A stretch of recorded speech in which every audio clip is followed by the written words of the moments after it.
First of all तुम्ही जर रामायणाचा trailer पाहिला असेल तर पहिला हा व्हिडिओ बघा. Hi.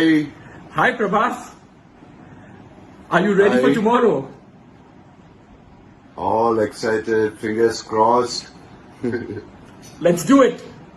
आपण याविषयी थोडंसं बोलून घेऊ एकदा. पहिल्यांदा तर मी काल 10:30चा शो बघायला गेलो होतो, स्पायडरमॅन ब्रँड न्यू डेचा.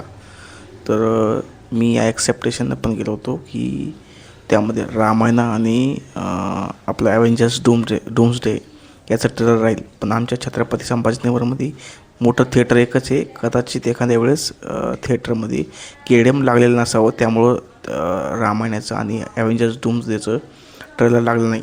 मला मेन म्हणजे थिएटरला ट्रेलर पाहिजे होतं, पण ठीक आहे चला. काल आपण 4:15ला सकाळी 4:15ला ट्रेलर आलं होतं रामायणाचं.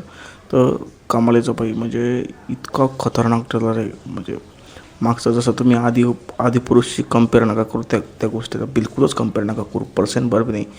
तर कम्पेअर करायला हवं आपण, सरळ बोलू तर त्यामध्ये व्हिज्युअल VFX CGI समजा एकदम टॉप नॉच आहे. बघा, जेव्हा तुम्ही रामायणाचा ट्रेलर पाहसाल ना, त्याच्यानंतर तुम्हाला आहे ना समजा मोठ्या एका व्यक्तीची आठवण येणार आहे, ते म्हणजे यश. काय ॲक्टिंग आहे यार माणसाची, खतरनाक. जर रामानंद सागरचं जर रामायण पहिलं आलं तर त्याच्यानंतर समजा बेस्ट जर रावणाचं कॅरेक्टर कोणी केलं असेल तर ते यश नाही. म्हणजे ह्या सीनला थिएटरमध्ये बघायचं होतं मेन म्हणजे. आणि तुम्ही ना जेव्हा एखादा पिक्चर बघायला जात असाल किंवा आपला MCUचा स्पायडरमॅन वगैरे बघायला जात असाल तर त्यावेळेस तुमच्या सिटीमध्ये अवेलेबल असेल ते ट्रेलर लागलेलं, तर तुम्ही 100% ना अनुभवा ते ट्रेलर. प्रत्येक डायलॉग डिलिव्हरी खतरनाक वाटली एकदम यशची. तर तुम्ही जेव्हा ट्रेलर पाहसाल तेव्हा तुमच्या अंगावर असा काटा उभा राहील. मी तर म्हणतो तुम्ही लिहून घ्या एकदम की रामापेक्षा जास्त ह्या थिएटरमध्ये रावणालाच बघायला जाणार लोक. तुम्ही माझ्याकडनं बघा, तुम्ही आता लिखित घ्या एकदम. याची अजून पॉझिटिव्ह बाजू आहे. हे बघा कसं आहे माहिती का, रामाचं कॅरेक्टर पहिलं डिसेंट आहे, त्यामुळं तसं दाखवलं गेलं त्यांना. असं नाही आहे की रामाचं कॅरेक्टर तसं नाही आहे, पण रामाचं कॅरेक्टर डिसेंट आहे त्यामुळं तसं गेलं आहे. आणि रावणाला ऑलरेडी त्याच्यामध्ये म्हणजे तुम्हाला वाटतं असं काही व्हायलन्स गेलं असं काही नाही, पण त्यांचं कॅरेक्टर तसं आहे रावणाचं, त्यामुळं तसं दाखवलं गेलं. आणि रामाचं तसं असं दाखवलं गेलं डिसेंटमध्ये.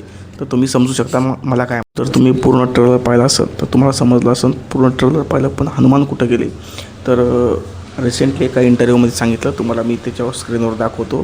त्यांनी असं एकदम शेविंग केलेली आहे टोटल हनुमानाच्या याच्यासाठी गेटअपसाठी. तर ते म्हणले माझी शूटिंग फार लेट चालू झाली आणि कदाचित पार्ट 1मध्ये माझं थोडंच कॅरेक्टर असणार आहे, तर पूर्ण पार्ट माझं पूर्ण सेकंड पार्टमध्ये हे असणार आहे. माझं जे रोल आहे पूर्ण सेकंड पार्टमध्ये असणार आहे. तर त्यामुळं मग हनुमानाला त्यामध्ये दाखवणार नाही कदाचित, कारण त्यांनी इंटरव्ह्यूमध्ये पण सांगितलेलं आहे.